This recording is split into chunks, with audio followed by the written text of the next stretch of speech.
Rádio Fatos. A notícia sempre em primeira mão.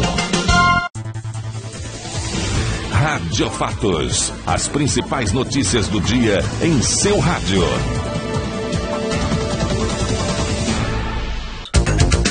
Rádio Fatos. Credibilidade e informação. Em seu comentário de hoje, Alamar Regis afirma que não adianta tirar conclusões sobre eleições baseados em números de pesquisas. É claro que as pesquisas apontam algumas probabilidades, mas não com a exatidão do que pode acontecer depois da abertura das urnas. Esta eleição demonstrou isso. E este é o tema do comentário de hoje, do Alamar. Depois de abertas as urnas, a gente vê que os números são bem diferentes daquilo que foi apurado pelos institutos de pesquisas. Eles sempre falam em probabilidade de acertos na casa dos 95% para cima. Mas não dá mesmo para segurar isto, principalmente em processamento de dados de informações tipo o voto do cidadão, que é secreto.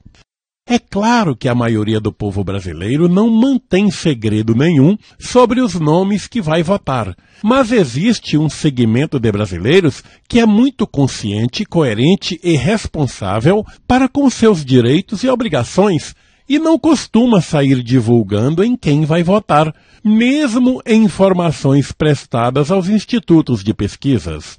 Ou não respondem ou propositalmente dão respostas erradas. Dizem que vão votar numa pessoa e votam noutra. Eu mesmo não diria em quem vou votar numa pesquisa, apesar de profissionalmente ser analista de sistemas, especialista em pesquisas e adorar estatísticas. Se alguém vem me pesquisar sobre outro tipo de informação, como hábitos de consumo, preferência de determinados tipos de coisas, aí eu respondo fielmente, colaborando o máximo que posso com o Instituto Pesquisador, mas em se falando de votos não abro mesmo.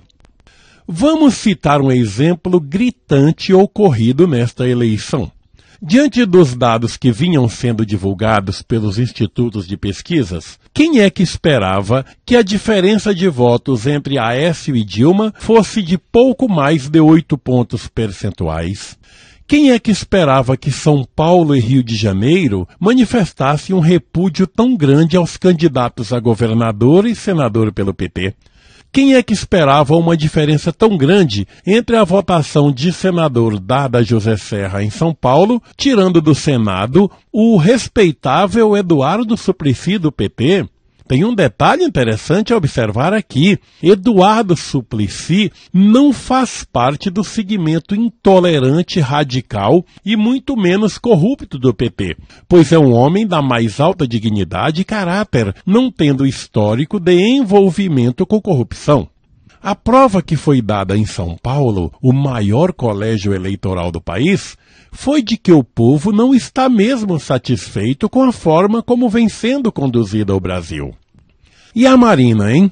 Chegou a estar em primeiro lugar nas pesquisas, apontada inclusive como possível vencedora logo no primeiro turno. Mas isto aconteceu logo após o desastre que matou Eduardo Campos numa demonstração de que o povo brasileiro é mais emocional do que racional, o que não deveria acontecer nunca em relação a uma eleição. Vocês já pensaram se o desastre tivesse ocorrido uma semana antes da eleição? A Marina seria eleita disparadamente no primeiro turno. Podem reparar que, na medida em que o tempo foi passando, o povo foi esquecendo o desastre e o emocional coletivo deixou de influenciar nas decisões. Agora, vamos para o segundo turno com Dilma e Aécio. E aí, quem vai ganhar? Para qual dos dois vai a maioria dos votos que seriam dados à Marina? Eu tenho a impressão de que, se depender do Rio de Janeiro e São Paulo, que já deram uma resposta forte ao PT nas candidaturas a governador e senador, e mais o sul do país, esses votos irão para o Aécio. Aí tem o Nordeste, onde está a maioria dos beneficiados com o Bolsa Família, que é o maior cabo eleitoral do PT. Como vai ficar? Eu estou na expectativa também de como será a campanha dos dois no horário político da televisão. Será que vão falar em projetos ou vão continuar a baixaria acontecida na campanha pelo primeiro turno? Em São Paulo, atacaram o governador até pela falta de chuvas no estado, numa das mais calhordas e absurdas incoerências que eu já vi numa campanha política. O povo deu a resposta, já que se trata de um estado que supõe-se possuidor de um considerável nível de esclarecimento do eleitor. Bom, vamos agora então ver o que vai acontecer no segundo turno.